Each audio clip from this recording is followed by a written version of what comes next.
Hello friends, welcome to style cooking. நாம் இன்றைக்கி பார்க்க போகிற ரெசிபி என்னென்னு பார்த்தீங்கன்னா, பட்டாணியை வச்சு ஒரு சூப்பரான கிரேவி தாங்க பார்க்க போகிறோம். பட்டாணி உருளைக்கிழங்கு கிரேவி. இது இட்லி, தோசை, பூரியோட வெரைட்டி ரைஸோடலாம் சாப்பிடும்போது அவ்வளோ சூப்பராக இருக்குங்க. வாங்க இது எப்படி ஈஸியாக டேஸ்டியாக செய்யலாங்கிறத வீடியோவில் போய் பார்க்கலாம். வீடியோக்குள்ளே போகிறதுக்கு முன்னாடி கீழே உள்ள ரெட் கலர் சப்ஸ்கிரைப் பட்டனை கிளிக் பண்ணுங்கள். கூடவே பக்கத்தில் உள்ள பெல் ஐக்கானையும் கிளிக் பண்ணுங்கள். அப்போ தான் நான் போடுற வீடியோ எல்லாமே உடனுக்குடன் உங்களுக்கு தெரிய வரும். வாங்க இப்போ வீடியோக்குள்ளே போகலாம். பட்டாணி கிரேவி பண்ணுறதுக்கு நான் நைட்டே பார்த்தீங்கன்னா பட்டாணி நல்லா ஊற வச்சுருக்கேன். காலையில் சமையல் பண்ணணும்னு நினச்சிங்கன்னா நைட்டே ஊற வச்சுக்கோங்க. இல்லை நைட்டு பண்ணணும்னு நினச்சிங்கன்னா காலையில் போல் ஒரு 8 மணி நேரம் வர்றது மாதிரி ஊற வச்சுக்கோங்க. இது பார்த்திங்கன்னா நல்லா நம்மளுக்கு ஊறி இருக்குது பாருங்கள். இப்போ இதை நம்ம வேக வச்சிடலாம். இப்போ ஊற வச்ச பட்டாணியை நம்ம அந்த குக்கரில் சேர்த்துடலாம். இது கூடவே ஒரு உருளைக்கிழங்கு அந்த மாதிரி 2ஆக கட் பண்ணி சேர்த்துருக்கேன். ரொம்ப சின்னதாக கட் பண்ணாண்டாங்க. நம்மளை உருளைக்கிழங்கு வந்து சீக்கிரம் குக் ஆகிடும். நல்லா பெருசாக கட் பண்ணி போட்டிருக்கேன். இப்போ நம்ம அதுக்கு தேவையான தண்ணி சேர்த்துடலாம். பட்டாணி முழுகிற அளவு தண்ணி இருந்தால் போதும் நம்மளுக்கு. இதில் கொஞ்சமாக உப்பு சேர்த்துக்கோங்க. இப்போ நம்ம குக்கர் மூடி வேக வச்சிடலாம்.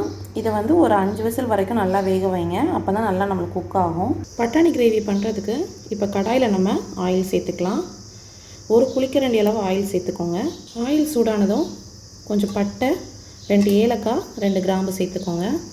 இப்போ இது கூட ஒரு பெரிய வெங்காயத்தை மெல்லிசாக கட் பண்ணி வச்சுருக்கேன், அதை சேர்த்துக்கலாம். வெங்காயம் சேர்த்து நல்லா மிக்ஸ் பண்ணிக்கலாம். வெங்காயம் லைட்டாக வதங்கட்டும். வெங்காயம் பார்த்திங்கன்னா ஓரளவுக்கு வதங்கியிருக்கு. இந்த ஸ்டேஜில் கொஞ்சமாக கருவேப்பிலை சேர்த்துக்கோங்க. கூடவே 2 பச்சை மிளகாவை இந்த மாதிரி கீறி வச்சுருக்கேன், அதையும் சேர்த்துக்கலாம். கூடவே கொஞ்சம் பெருஞ்சீரகம் ஒரு 1/2 டீஸ்பூன் கிட்ட சேர்த்தா போதும். இப்போ எல்லாம் சேர்த்து நல்லா மிக்ஸ் பண்ணிக்கோங்க. இப்போ பாருங்கள், நம்மளுக்கு வெங்காயத்தோட கலர் வந்து சேஞ்ச் ஆக ஆரம்பிக்குது. இந்த ஸ்டேஜில் ஒரு 2 டீஸ்பூன் போல் இஞ்சி பூண்டு பேஸ்ட் சேர்த்துக்கலாம். அதை சேர்த்து நல்லா பச்சை வாசனை போகிற வரைக்கும் நல்லா வதக்கிக்கோங்க.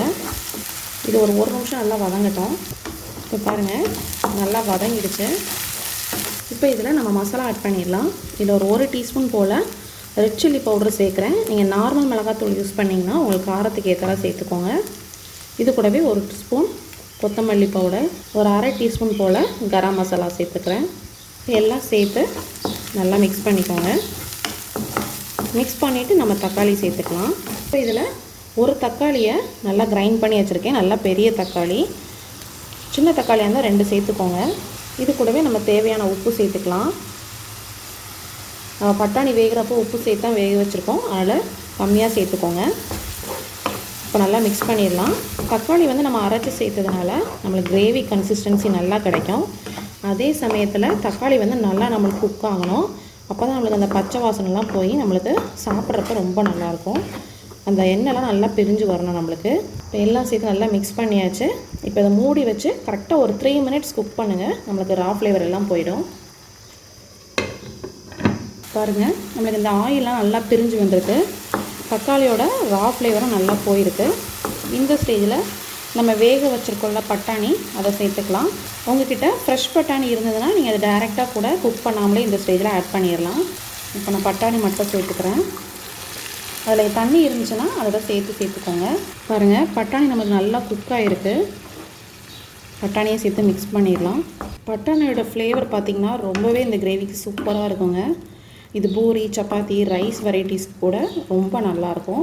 இப்போது நம்ம உருளைக்கிழங்கு ஆட் பண்ணிடலாம். உருளைக்கிழங்கை நீங்கள் கட் பண்ணியும் சேர்க்கலாம், இல்லைனா இந்த மாதிரி 1-2 இந்த மாதிரி க்ரஷ் பண்ணி சேர்த்துக்கோங்க. இப்போ நல்லா மிக்ஸ் பண்ணிடலாம். இப்போ நம்ம இந்த கிரேவிக்கு தேவையான தண்ணி சேர்த்துக்கோங்க. அப்போ அந்த மசாலாவோடு சேர்ந்து இந்த பட்டாணி எல்லாமே நல்லா குக் ஆகும். 1 கிளாஸ் மட்டும் தண்ணி சேர்த்துருக்கேன். உப்பு தேவைப்பட்டுச்சுன்னா இந்த ஸ்டேஜில் ஆட் பண்ணிக்கோங்க. இப்போ நம்ம இதை மூடி வச்சு ஒரு 5 மினிட்ஸ் மட்டும் மீடியம் ஃப்ளேமில் வச்சு குக் பண்ணுங்கள். பாருங்கள், இந்த ஆயிலெலாம் இப்போ தான் பிரிஞ்சு வர ஆரம்பிக்குது. நம்மளோட கிரேவி சூப்பராக ரெடி ஆகிடுச்சு. இப்போ இதோட கொஞ்சமாக கொத்தமல்லி இலையை தூவி நம்ம அடுப்பை ஆஃப் பண்ணிடலாம். ரொம்பவே சூப்பரான டேஸ்டான நம்மளோட பட்டாணி கிரேவி ரெடி ஆகிடுச்சு. கண்டிப்பாக நீங்களும் இந்த ரெசிபி வீட்டில் ட்ரை பண்ணி பாருங்கள். இந்த ரெசிபி பிடிச்சிருந்துச்சுன்னா நம்ம சேனலை லைக் பண்ணுங்கள், ஷேர் பண்ணுங்கள், சப்ஸ்கிரைப் பண்ணுங்கள். மறக்காமல் கமெண்ட் பண்ணுங்கள். தேங்க்யூ.